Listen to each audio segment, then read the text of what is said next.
जो होता है अच्छे के लिए होता है। कभी कभी विपरीत परिस्थितियां हमारी वर्तमान स्थिति को अच्छा करने के लिए आती हैं। मन चंचल होता है, ये इधर उधर भागता है और किसी भी कार्य की एकाग्रता का दुश्मन है। लेकिन यदि यह व्यक्ति के बस में हो जाए तो इससे अच्छा कोई मित्र नहीं। इसीलिए मन को एकाग्र करना जरूरी है, और मन को एकाग्र करने के लिए बस थोड़े से प्रयास और अभ्यास की जरूरत होती है। भगवान कहते हैं, मेरे लिए ना कोई घृणित है, ना कोई मित्र, ना ही कोई प्रिय है, ना कोई निर्धन है, ना ही कोई धनी है। बस जो भक्तिभाव के साथ मुझे याद करते हैं, मैं उनका हूं और वो मेरे। कहते हैं, वो किसी के भाग्य के निर्माता नहीं है, व्यक्ति खुद ही अपना भाग्य लिखता है। आप जैसा बीज बोएंगे आप वैसा ही फसल काटेंगे। आप जैसा कर्म करेंगे आपको वैसे ही परिणाम मिलेंगे। यदि विद्यार्थी मन लगाकर पढ़ाई करेंगे तो परीक्षा में सफल होंगे। इसीलिए हर व्यक्ति का भाग्य भी तभी बदलेगा जब वो अपना कर्म करेगा। धर्म और संदेह से परे जब भगवान आपसे प्यार करते हैं तो आप हर चीज से प्यार करते हैं। कहते हैं, कभी खेत में किसी किसान को खेती करते देखा है? वो उसे सिंचता है, उसे जो होता है पशु पक्षियों से खेत की फसल की रक्षा करते हैं। परंतु एक बात का वो सबसे विशेष ध्यान रखता है कि कहीं खेत में खरपतवार ना उग जाए, क्योंकि एक खरपतवार खेत की सारी फसल को नष्ट कर सकती है। ठीक उसी प्रकार यदि वंश की कोई संतान खोटी निकल जाती है तो वो समूचे वंश का सर्वनाश कर देती है। इसीलिए संतान के लालन पालन में विशेष ध्यान देना आवश्यक होता है, क्योंकि संतान वो फसल होती है जो वंश के आने वाले समय को महान बना सकती है या फिर वंश का पतन कर सकती है। कहते हैं, व्यक्ति को सदैव बुराई से बचकर रहना चाहिए। अगर कोई बुरा कर्म करता है तो वो कर्म आपको अपने जीवन में ही भोगना पड़ता है। जिस प्रकार बछड़ा झुंड में भी अपनी मां को ढूंढ लेता है, वैसे ही कर्म का फल आपको हजारों की भीड़ में भी ढूंढ लेगा। ईश्वर कण कण में निवास करते हैं। छोटे से छोटे जीव के हृदय में ईश्वर का वास होता है। उस जीव को कष्ट का अनुभव होना ईश्वर को कष्ट का अनुभव कराता है। अर्थात किसी जीव को कष्ट देकर आप अपने ईश्वर को खुश कैसे देख सकते हैं? जो व्यक्ति सदैव हंसता खेलता मुस्कुराता रहता हो, अगर वो अपने स्वभाव से भिन्न हो जाए, अर्थात चुप गुमसुम उदास रहने लगे, तो समझना उसके हृदय में एक दर्द है। उस दर्द ने उसे कमजोर बना दिया है। जिस व्यक्ति के पास संपूर्ण धन दौलत ऐश्वर्य वैभव सब है मगर संतुष्टि नहीं है, उस धन दौलत का कोई अर्थ नहीं है, क्योंकि वो व्यक्ति सदैव असंतुष्टि की स्थिति में रहता है। जिसके पास संतुष्टि है वो थोड़े में भी संतुष्ट रहता है। जब आप कोई बुरा कार्य करते हो, ये अच्छा कार्य करते हो, आपको लगता है कोई देख नहीं रहा है, लेकिन आप ये क्यों भूल जाते हैं, आप जो भी कुछ कर रहे हैं भगवान की दृष्टि सदैव आप पर बनी हुई है। इसीलिए आप ये ना समझिए कि आप अकेले हैं, भगवान सदैव आपके साथ होते हैं। कहते हैं, मन के हारे हार है और मन की जीते जीत। अर्थात जिस प्रकार सकारात्मक विचारों से सफलता मिलती है, उसी प्रकार नकारात्मक विचार असफलता के मार्ग की ओर अग्रसर करते हैं। क्योंकि जैसा हम सोचते हैं वैसा ही हम बन जाते हैं, और अपने विचारों के माध्यम से ही हमें नकारात्मक और सकारात्मक परिणाम मिलते हैं। इसीलिए अपनी सोच को हमेशा सकारात्मक रखें। मनुष्य ही एक ऐसा प्राणी है जो कर्म करता है, इसलिए कर्म करना प्रत्येक व्यक्ति का धर्म भी है। धर्म करने वाला व्यक्ति ही कर्मवीर कहलाता है।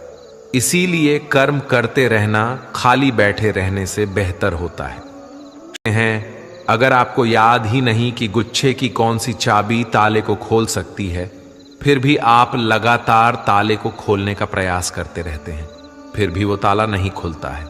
अधिकतर लोग ऐसी परिस्थिति में अपनी आशा खो बैठते हैं। उन्हें लगता है कहीं चाबी खो गई है और वो तिलमिला जाते हैं, क्रोधित हो उठते हैं।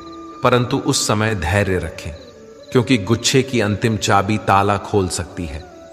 कुल्हाड़ी का अंतिम प्रहार वृक्षों को काट के गिरा देता है, परंतु क्या सत्य में कुल्हाड़ी का अंतिम प्रहार वृक्षों को काट कर गिरा देता है?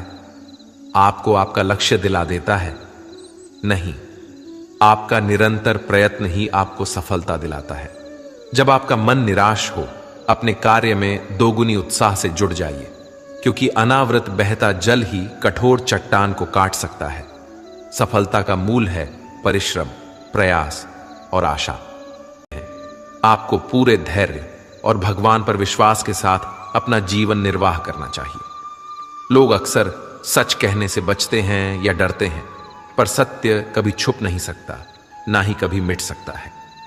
हम कितना भी छुपा लें, एक दिन सच तो उजागर हो ही जाएगा। इसलिए जो बात सच पर आधारित हो, उसे कहने या मानने से कभी नहीं डरना चाहिए। लोग अपने शरीर को सुंदर बनाने में लगे रहते हैं, पर आत्मा की सुंदरता शरीर की सुंदरता से कहीं ज्यादा महत्वपूर्ण है।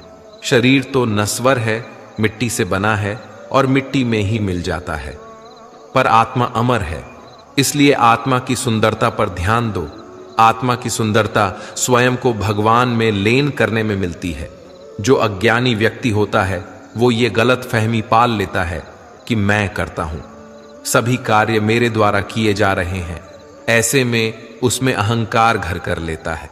परंतु इस सृष्टि में जो भी हो रहा है, सब कुछ भगवान के इच्छा से हो रहा है।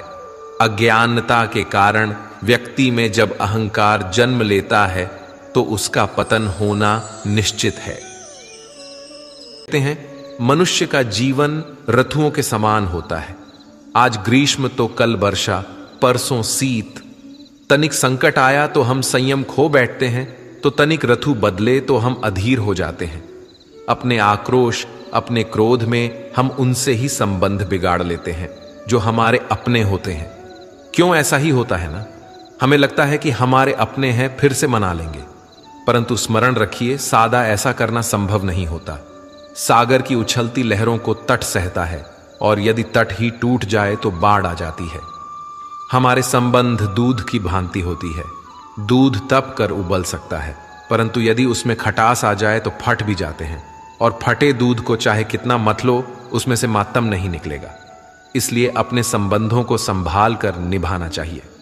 श्री कृष्ण कहते हैं, जो व्यक्ति अपने अहंकार से भारी हो जाता है, जिसमें अभिमान भर जाता है, वो उस पत्थर की भांति हो जाता है, जो भारी होने के बावजूद भी नदी की धारा में डूबकर अपना अस्तित्व खो देता है। अगर किसी लक्ष्य, खुशियां, सफलता की प्राप्ति में लंबा समय लग रहा है, प्रतीक्षा की अवधि अधिक है, तो हो सकता है आपकी अपेक्षा से ज्यादा आपको मिलने वाला है। अपने कर्म पर अडिग रहिए और विश्वास रखिए उस स्वर पर जो आपके कर्म की परीक्षा ले रहा है। जो लोग जीवन को भूत और अतीत के भरोसे छोड़ देते हैं, उन्हें श्री कृष्ण सावधान करते हैं। जीवन का अर्थ ना भूत है ना भविष्य, जीवन केवल और केवल वर्तमान है। इसीलिए वर्तमान में अपने जीवन का आनंद उठाइए। श्री कृष्ण कहते हैं, संगति या साथ, मित्र या साथी मनुष्य के व्यक्तित्व के लिए सबसे महत्वपूर्ण होती है। आप कहेंगे कैसे? मनुष्य अपने व्यक्तित्व के लिए उत्तरदायी होता है, परंतु मनुष्य संगति में ना चाहते हुए भी उसका व्यक्तित्व संगत की भांति हो जाता है। मान लीजिए, एक पात्र में जल, दूसरे में दूध है और तीसरे में मलिन कीचड़ रखा हुआ है। यदि इस जल को दूध में मिला दें तो ये जल दूध बन जाता है, और यदि इसी जल को हम मलिन कीचड़ में मिला दें तो ये जल कीचड़ बन जाएगा। ऐसी कोई युक्ति नहीं कि जल बिना घुले मिले दूध या किचन में अपना अस्तित्व बनाए रखें या उनसे अलग रहे। और ठीक ऐसा ही मनुष्य के जीवन में भी होता है। यदि एक गुणहीन व्यक्ति गुणवानों की संगत में बैठे तो उसे लोग क्या समझेंगे? गुणवान सम्मान का पात्र समझा जाएगा, और यदि एक गुणवान व्यक्ति गुणहीनों के संगत में जा बैठे तो उसे भी तिरस्कार मिलता है। इसलिए अपने जीवन में सदैव संगति सोच समझकर सावधानी से चुनिए।